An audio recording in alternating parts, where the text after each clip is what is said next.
Hi there, my name is Peter Ross. This is a video blog, my first. I've titled it Sydney Dome. The title Sydney Dome is a bit of a misnomer for a curious weather feature that seems to be unique to Cape Breton. This video itself is a series of screen captures from the Environment Canada weather radar in Marion Bridge during a large winter storm of March 21st, 2016. The colored patch moving across the screen represents precipitation, in this case snowfall. The changing colors indicate the intensity of that snowfall.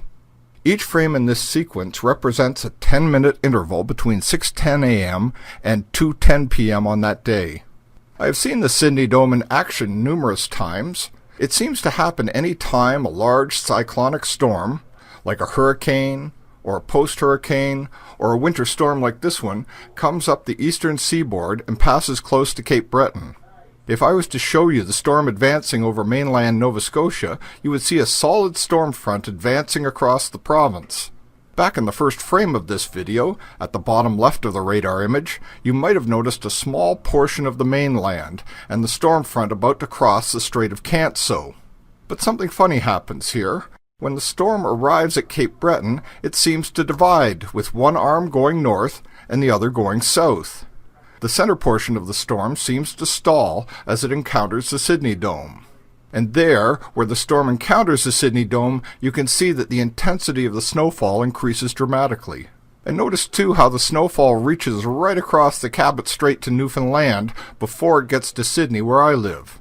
Cape Breton University engineering student Connor MacDonald is the one who coined the name Sydney Dome, because he said it looks like some sort of force field is sitting over top of Sydney protecting it.